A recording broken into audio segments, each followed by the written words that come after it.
This isn't a nice thing, it's a necessary thing. If we don't get this energy transition right, and by that he didn't just mean transitioning to clean energy sources, but also including everyone in that transition, then we weren't just going to have economic failure, but we were going to have societal failure.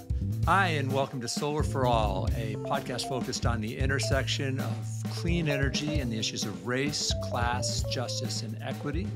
I'm your host, Jeff Greenfield, and I'll point out that all the show notes and other great resources can be found at our website, www.solarforall.show. With me today is our guest, Micha Gold Markel.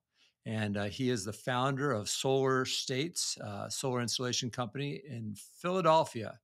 And he's been doing this work for years in solar. And he also is doing quite a lot of interesting work in the intersection that we're focused on in terms of access to clean energy, access to employment in clean energy. And that's what we're going to dig into today. Micha, welcome to the show. Thanks so much. Thanks for having me, Jeff. Hello, interwebs. So, Micha, we met through Amicus. Your company, Solar States, is a member of our solar cooperative. And I immediately started following the work you're doing and said, I'm going to have to get him on the show. You want to tell us a little bit about the training center and the collaborations that you're doing, trying to, I guess I'll throw it out there, getting non-traditional solar employees into the solar world. So a little bit about the work that I've been doing here in Philadelphia. Solar States, which is the company that I founded in 2008, is founded on the mission of solar installation and education. I grew up in Philadelphia, starting my sort of school career going to the local public school. I had a lot of friends in the neighborhood. And then after seventh grade, I was fortunate enough to have parents who were able to afford private school. So I got to really see the disparities in schools that I went to. And it was pretty shocking, frankly. Even at a young age, I was able to be like, this ain't right. This is like a totally different world. I sort of had that epiphany. And, at that time I was very into hip hop, still am, love hip hop music. Once I graduated high school, I realized that I wanted to go into hip hop and promoting and all this stuff. And so, I did that for a while, but then I got to see a guy by the name of Van Jones give a speech. So at that time, the Sustainable Business Network of Philadelphia was organizing free talks. And one of those talks was by Van Jones, who was about to release a book called The Green Collar Economy. And that was really a big, big, big moment for me. I was, managing a hip hop artist by the name of Schoolie D. My work in hip hop led me to programming. It's a long story, but I was feeling really unfulfilled in my life because I wasn't connected with my community in the way that I had grown up being connected in my community.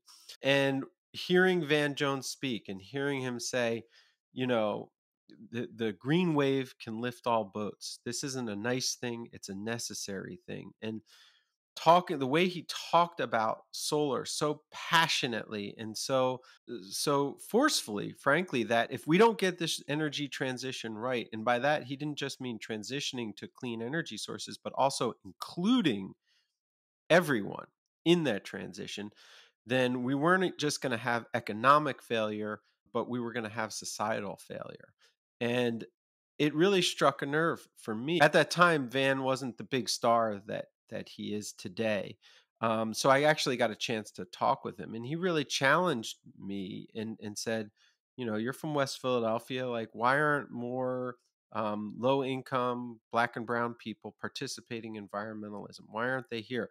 Well, at the time, I had to ask myself some hard questions. Most of the environmental solutions were expensive, high cost. If you wanted to get, a Prius at that time, it was much more expensive than a normal car.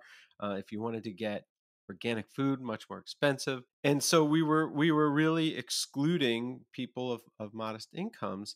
And I thought to myself, this is a failure. We have to do something about it. And from that moment forward, I decided, okay, Solar States. I'm going to start a company, and we're going to be really focused on inclusion from day one. That we will be, and this to this day is our founding ethos, is that we are the on ramp for the green collar economy for inner city Philadelphians. And so, that's sort of Ooh, I where it love it. where it uh where it all started. Is there. I take it back to my childhood and seeing, inequities from early on, and then having Van Jones really highlight that I was in a unique position to do something about it. And then, of course, going back to the whole thing about community, it seems like I sort of found the right place at the right time, because there were various partners who I found over the years who have really heavily contributed to our success. You mentioned community, and we're not doing this one person at a time. It's a lot of people working together. Tell me a little bit about some of the folks that you've pulled into your gravitational hold here that are collaborating with you to create an on ramp to the green economy. I started teaching all volunteer at a school in Philly called Youth Build Philly. Youth Build is a very innovative school in that they take students who have dropped out of high school. They bring them back into the educational process while also training them on a vocation. And so the idea there is to get students, who may sort of be out in the wild looking around for, their path in life, to get that high school degree, but also to get trained in a profession. And so we started the solar vocation track at Youth Build, as I said, as a volunteer thing. Taught every single day for a year. It was really, really difficult, but man, I learned so much. I mean, literally, I learned more than the students. I learned, what it was going to take to really, really get this stuff going, and the amount of effort that it takes.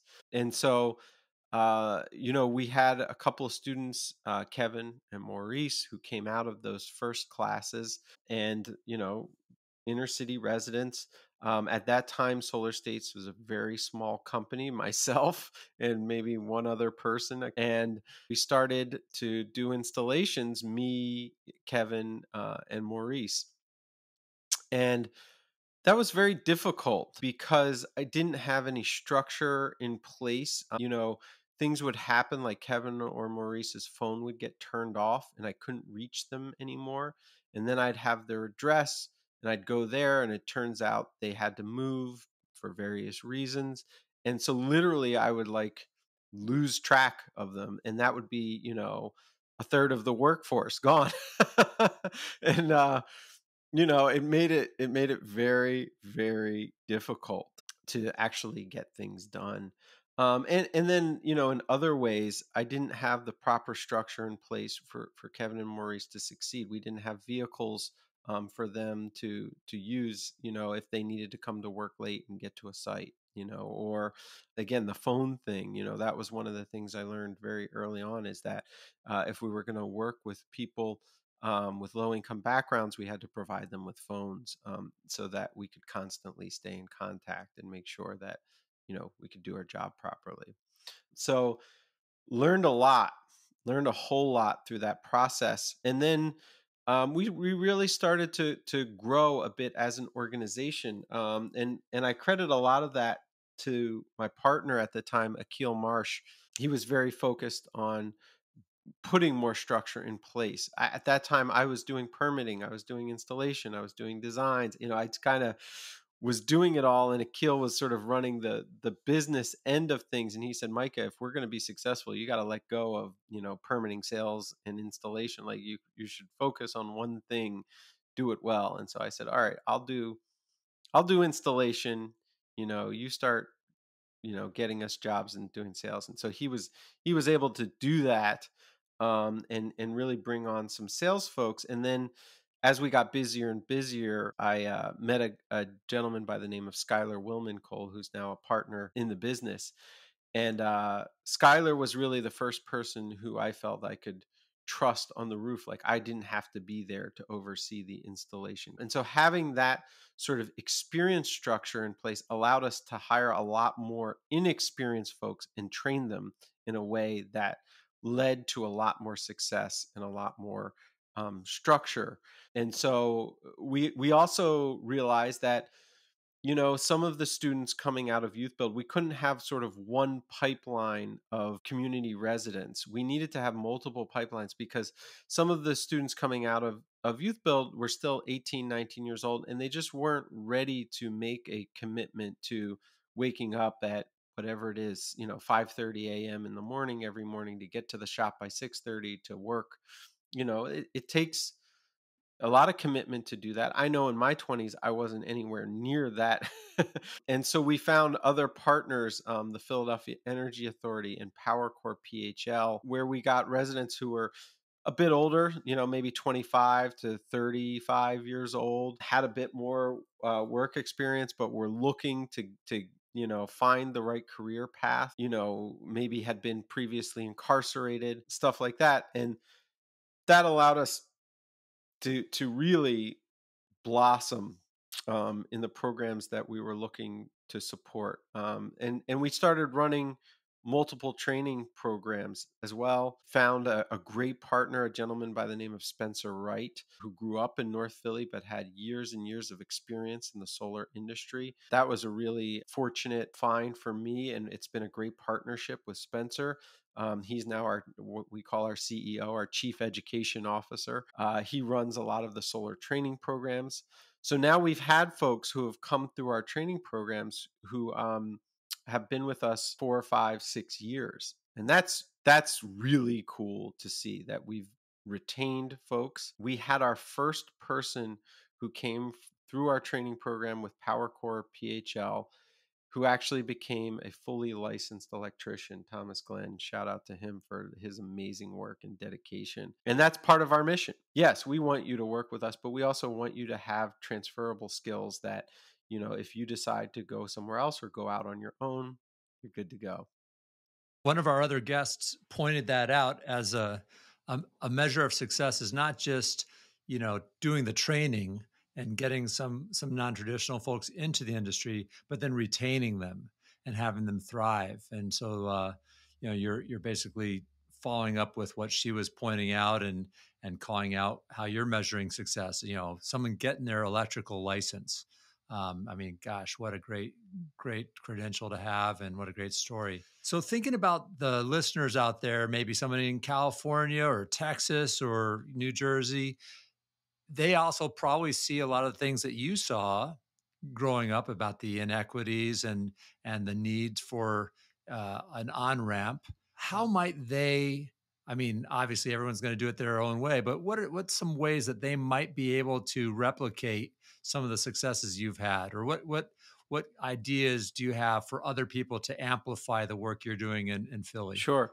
My number one piece of advice would be don't try to reinvent the wheel. There's probably a nonprofit or an organization out there that is dealing with low income folks who are looking for jobs and looking for that.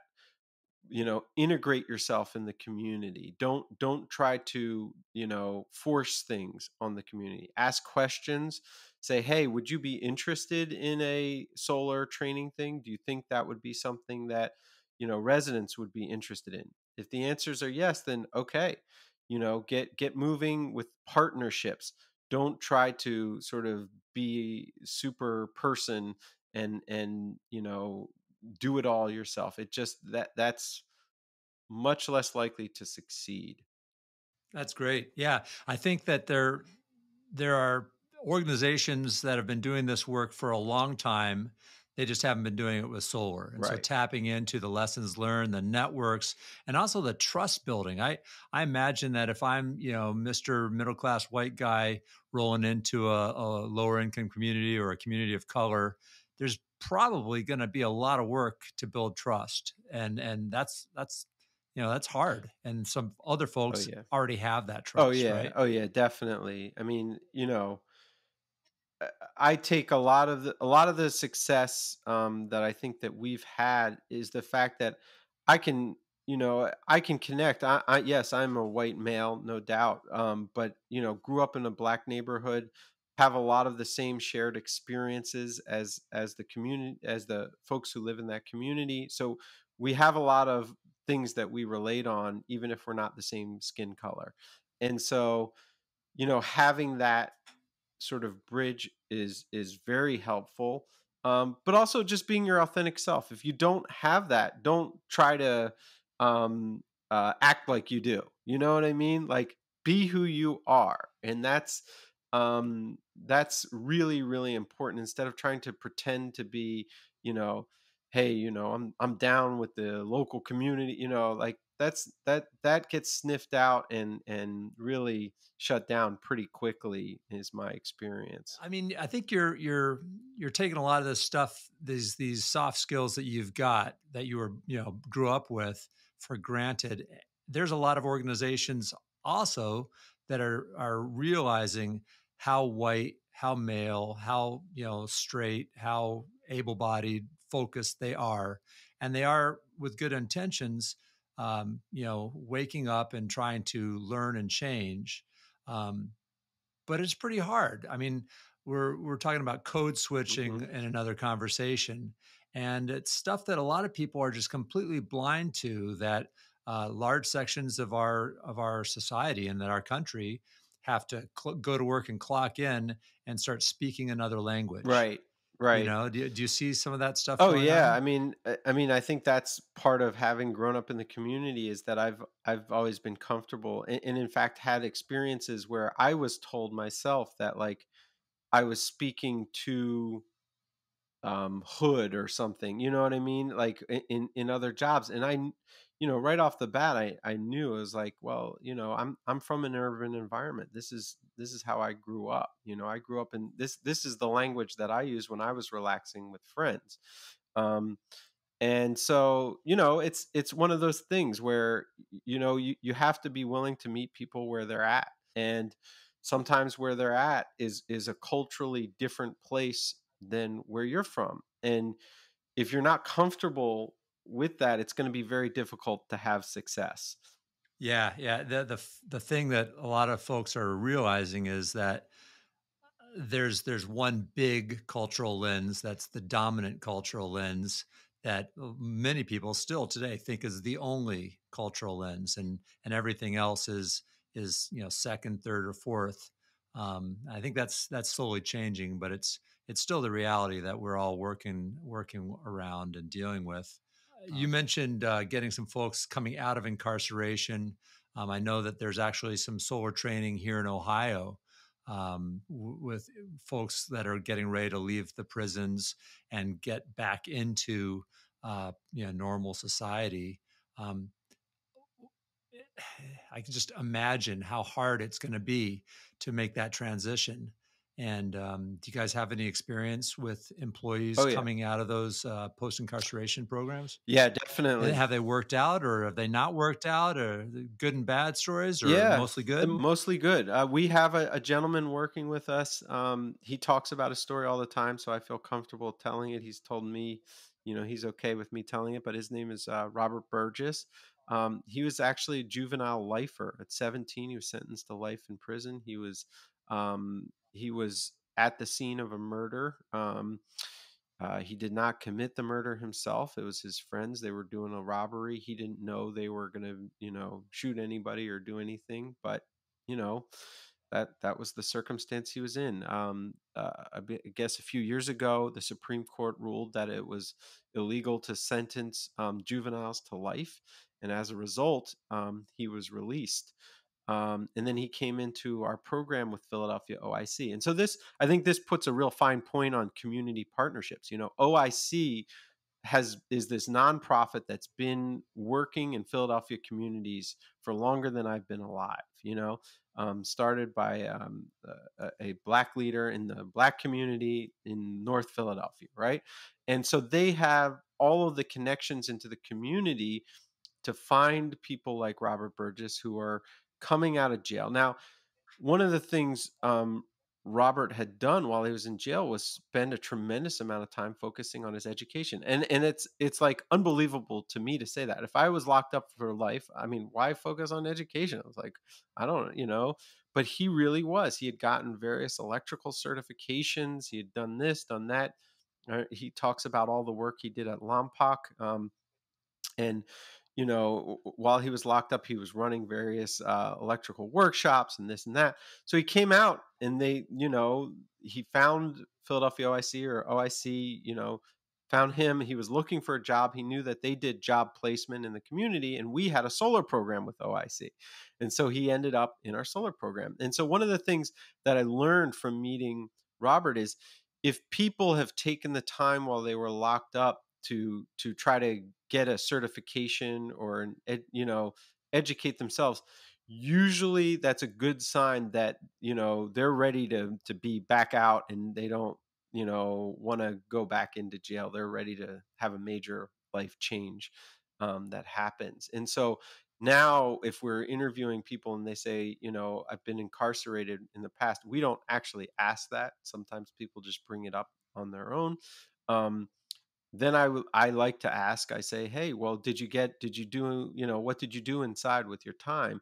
And hearing what people were doing can really give you a good sense of, if somebody says, "Well, I did a lot of push-ups and sit-ups," it's like, "Okay, well, that's one thing." But if people are like, "Well, I read these," I've had several people answer that by saying, "I read these things, and I got in, I heard about solar and this, that, and the other, or I got a certification in electrical stuff." It's like those folks are really chomping at the bit. And now Burgess has been with us for years and years. He's a great, great worker. Um, he's his unfortunately, his mother passed away last year. He was living at his mother's house, but he's been working with us for so long, and we've been taking prevailing wage projects where the workers get $100 an hour for some of the work they do. He was able to save up enough money to buy his mom's house, and so that's something that, like, wow, I sit back and I see that story, and to know that I played a very small role in it. I mean, Robert's work Oh my gosh. ethic was really What a what it great was all story. about. And to know that he was able to keep his mom's house as a result of all this is really, really awesome. Yeah, there's I mean, he's one of a bazillion stories out there of folks that, despite the headwinds of our world, pushing them backwards, they push ahead and have ambition and navigate and learn and grow. For you and me, Micah, it's amazing how many Hmm. tailwinds we have that most of us take for granted, that kind of set the world up for us and give it to us on a silver spoon. You give me 10 people in a room, I'm going to look at the folks that have gotten ahead despite of the headwinds, and their ambition and their drive and their ingenuity, and be really excited about hiring those folks and putting them on my team to help our company move ahead.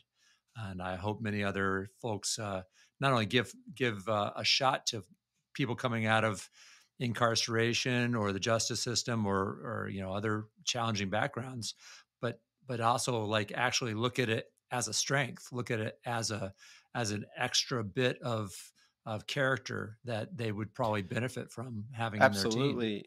if they're Oh open to yeah, that. definitely. And don't be afraid of failure. I'm telling the success stories because that's what makes for a good show. But really, there were an equal number of failures. And don't think because you failed once, twice, the first three times, that it's just not going to work. If you're dedicated to this, then be dedicated to it. Don't allow yourself to just fail. Now, that doesn't mean do the same things over and over again, right? Try to identify where you're having a problem if you're not succeeding, and modify it, but don't change your goal. If your goal is to work with community members and previously incarcerated people, look, I tell people all the time, the first 6 years, we've been around now for 13 plus years. The first 6 years, I felt like I was walking around in a room with lots of furniture and the lights were out. I'd constantly bump my shins. I'd, fall over and whatever. And slowly, The lights were coming on. I knew where the furniture was, and I'd stop, knocking myself over.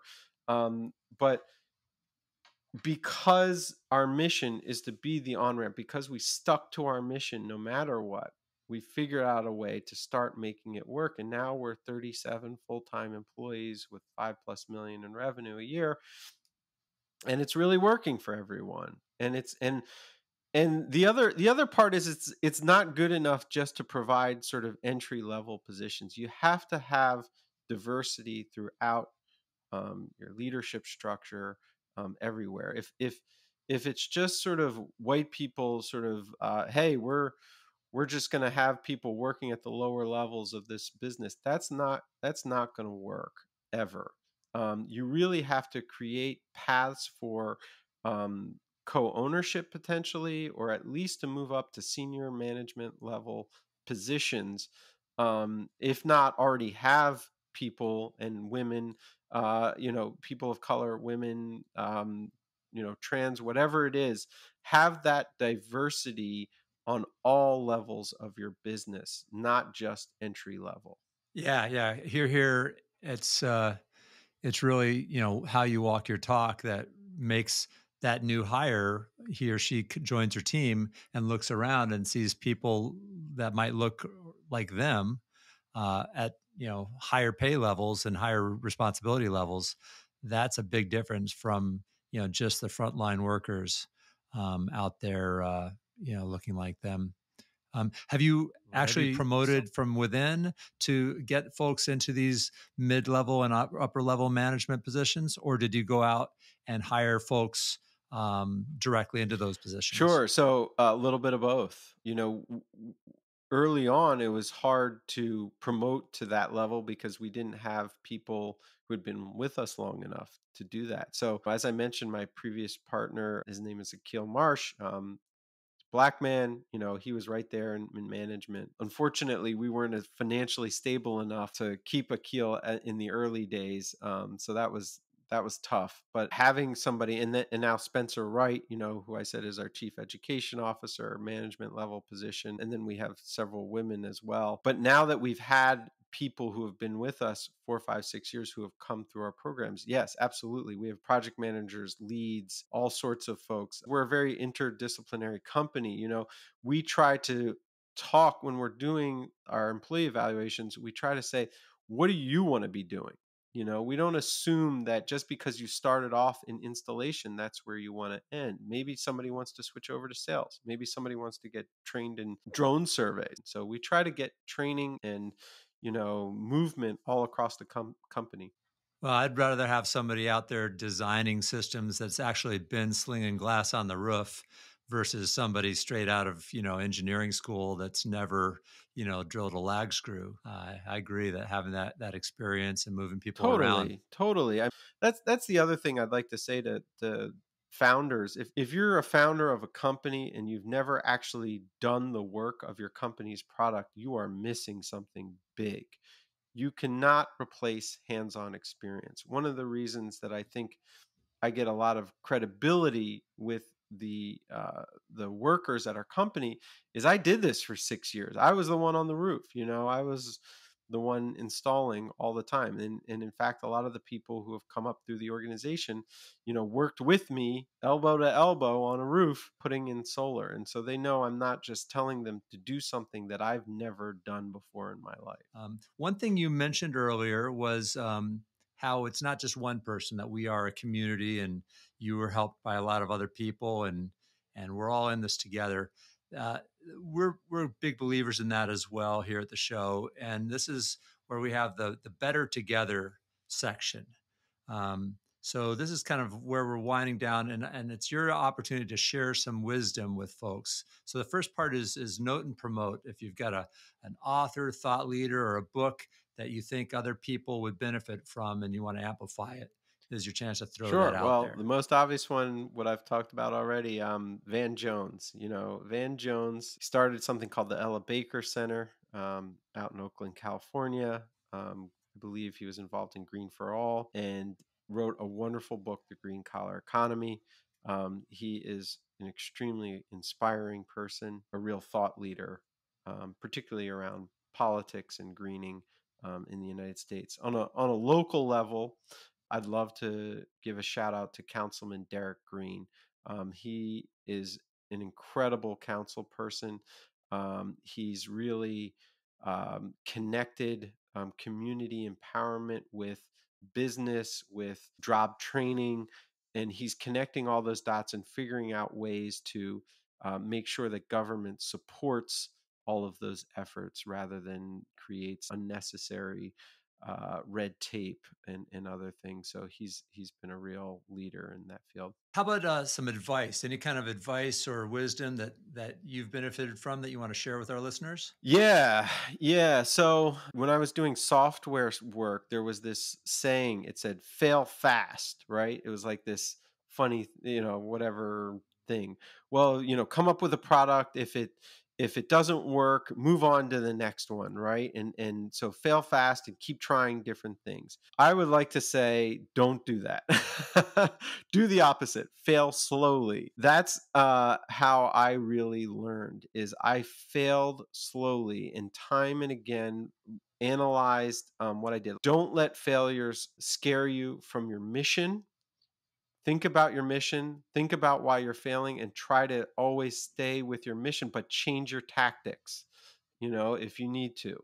I early on thought I was going to be the world's greatest solar installer and we were going to have this amazing brand. Well, nobody knew who Solar States was at that time. Had to realize that I had to change course, and we did a lot of what I call now white label installing, which is we installed for other companies that had sold solar arrays but didn't have install teams. I never envisioned that as part of my business plan, but it was key to getting our brand to where we needed to go, and to stay busy and to employ. If our mission is to be the on ramp to green collar economy, what did it matter? I needed to get over that sort of ego thing of, well, we didn't sell that system and we didn't do that, and should have really just focused on, can we employ more people and be profitable doing that work, which at that time we could. And then it led us to be able to develop our brand and get it to where, we're selling our own systems mostly now. And Right. Be innovative and be willing to fail and fail slowly and learn as you go. Mhm. I love it. Some good takeaways there. And then the second part of our Better Together section is the Better Together 1+1 playlist, which you can find on Spotify and Pandora, etc. Um, Give me two songs and artists. One of them is an all-time standard favorite go-to, and another something more recent that you're just getting tuned Sure. into. So again, being a Philly homer, I love the hip hop group The Roots. The Roots are great. I grew up with them.